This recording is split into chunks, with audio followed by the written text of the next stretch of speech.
தென்னாட்டுடைய சிவனையை போற்றி எந்நாட்டவருக்கும் இறைவா போற்றி. திருச்சிற்றம்பலம். நண்பர்களே வணக்கம். நான் உங்கள் ஆண்டாள் வாஸ்து மாது.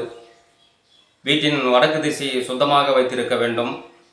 வடக்கு திசையில் கழிவறை இருக்கக்கூடாது. வடக்கு திசையில் வீட்டினுள் பழைய பொருட்களையும் பழைய துணி மூட்டைகளையும் செருப்புகளையும் வைத்திருக்கக்கூடாது.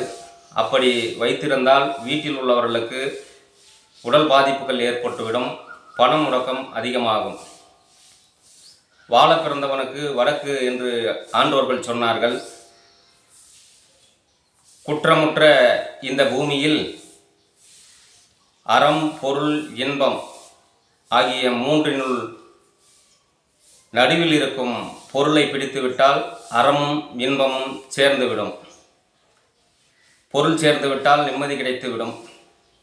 அதுபோல வடக்கில் நீருடைய பகுதி, வீட்டினுள் நிறைய பேர் வடகிழக்கு திசையில் ஆழ்துளை கிணறுகளும் கீழ்நிலை நீர்த்தேக்க தொட்டிகளையும் அமைப்பதுண்டு.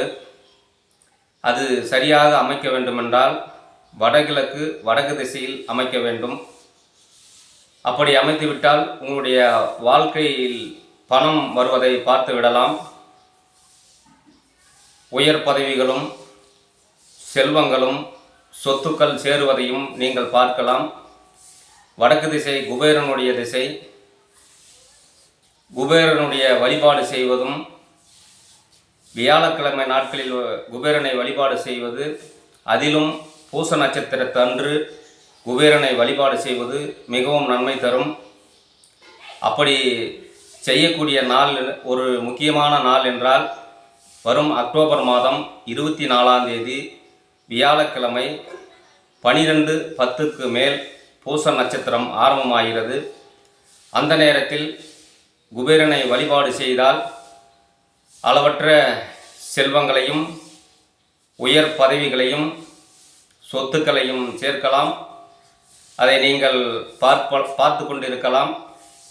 வீட்டினுடைய பூஜை அறையில் நீரினில் ரோஸ் வாட்டர், கங்கை நீர், பன்னீர் கலந்து வைத்து அதற்குள் தாமரை பூவை வைத்து வியாழக்கிழமை வழிபாடு செய்வது அளவற்ற செல்வத்தை பெற முடியும். அந்த நாளை மிஸ் பண்ணாமல் பாருங்கள், பூஜை செய்யுங்கள். இந்த வீடியோ பிடித்திருந்தால் உங்களுடைய நண்பர்களுக்கும் ஷேர் பண்ணுங்கள், லைக் பண்ணுங்கள், சப்ஸ்கிரைப் பண்ணுங்கள். நன்றி. மீண்டும் ஒரு நல்ல பதிவுடன் உங்களை சந்திக்கின்றேன். சர்வம் கிருஷ்ணார்ப்பணம்.